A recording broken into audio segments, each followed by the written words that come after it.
मुख्यमंत्री महोदय, एक तो आप पधारा करो, इस हाउस का डेकोरम रहेगा, और दूसरा आपकी इन अधिकारियों को कहो कि हम यहाँ फालतू बोलने के लिए नहीं आते हैं, हम समस्या को सुलझाने के लिए आते हैं। और हमारे सुझाव से अगर आपका डिपार्टमेंट का अधिकारी उसको ठीक प्रकार से समझ कर करे, ये पूरी ब्लैंक रहती है, खाली कोई भी आदमी इसकी जो है, ये तो आप पधारे ना तो आपको शकल दिखाने के लिए आए, ये हमारी विधानसभा को शकल दिखाने नहीं आते हैं, क्योंकि हम जनप्रतिनिधि नहीं हैं, हम जनप्रतिनिधि नहीं, हमने मुख्यमंत्री की शपथ नहीं ली, ये तो सच है, लेकिन हम भी जनता के चुने हुए विधायक की शपथ तो यही आपने दिलाई थी ना।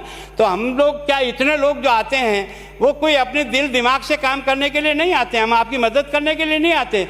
हम ये चाहते हैं कि इस प्रकार का जो बर्ताव हो रहा है ना, ये बर्ताव उचित नहीं है। मैं आपसे फिर विनम्र प्रार्थना कर रहा हूँ, इस हाउस का डेकोरम खत्म हो रहा है, कम हो रहा है, और मैं चाहता हूं कि ये केवल और केवल जादूगिरी दिखाने से बजट नहीं बनता है।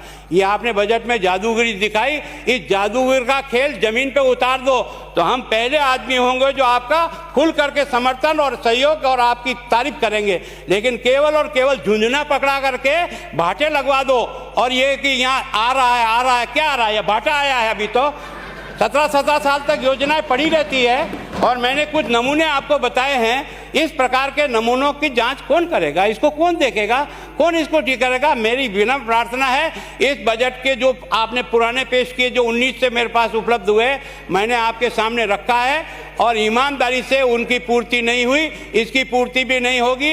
ये भी वैसा ही है जैसा केवल झुंझुना पकड़ा करके लोगों को केवल भाव आने के लिए तैयार कर दो, सच्चाई से बहुत दूर है, बिल्कुल जनता को गुमराह करने वाला है। जैसी आपकी परिपाटी पड़ी हुई है, 10 दिन में कर्जा माफ हुआ नहीं, जमीनें बिक रही। आपने कहा सब लड़कों को बेरोजगारी भत्ता मिलेगा, वो भटक रहा है, वैसी दुर्गति इस बजट की होगी। ये मैं आज आपके सामने इस सदन में कह रहा हूँ, रिकॉर्ड पर नोट करा रहा हूँ, इसका परिणाम वो पहाड़ निकली चूहिया जैसा निकलेगा इसमें से। अध्यक्ष महोदय, एक 15/3/22 का एक आदेश निकला है, वो निकाला है हमारे कान्हा राम जी, निदेशक शिक्षा विभाग। इसको पढ़ करके आपको ताली बजाने का अर्थ समझ में आ जाएगा। ये आदेश ये है, विद्यालय क्रमोन्नत के प्रस्ताव शिक्षा मंत्रालय भारत सरकार के निर्धारित प्रपत्र में उपलब्ध कराने का क्रम करें। इसका मतलब सेकेंडरी से हायर सेकेंडरी बनाने का 100% पैसा केंद्र सरकार ने अपनी योजना में देकर के आपको तो डायरेक्शन दिया है। आप हमने 3000 कर दिए, क्या कर दिए? ये तो केंद्र सरकार की योजना के तहत आपने ये प्रस्ताव बना के उनको भेजना है, और उसके तहत होता है। आप ये बजाओ ताली, ये बजाने चाहे। मैं फिर आपसे बहुत विनम्र प्रार्थना कर रहा हूँ, अब आपको एक जैसे बजाओ ताली, आप सब लोगों ने कहा बजाओ ताली, मैं आपको कह रहा हूँ, अब ये जो आदेश है ना, ये आपकी ताली को बजा रहा है। वहाँ आपके कहने से नहीं बजाएंगे, बैठ जाओ, ज़्यादा होशियार बनने की कोशिश मत करो, थोड़ा सा जनता से चिढ़ाओ, तब जाके पता लगेगा।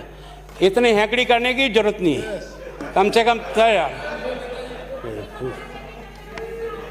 नहीं।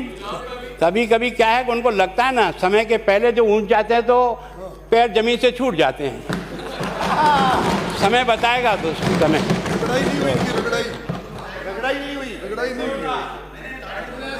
सार्वजनिक क्षेत्र के ये जितने उपक्रम हैं, अब आपको नाराजगी तो होती है, लेकिन इन हाथियों को बांध करके डूबने से क्या अच्छा है।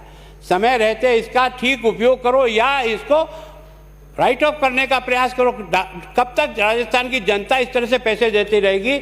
मैं आपको 46 सार्वजनिक उपक्रम में से है ना आपको बताता हूँ, जिनके ऊपर कर्जा घाटा 95,591 करोड़ रुपए का आज की तारीख में वो घाटे में है। इसमें अपन रोडवेज भी डिस्कस करते हैं, बाकी डिपार्टमेंट डिस्कस करते हैं।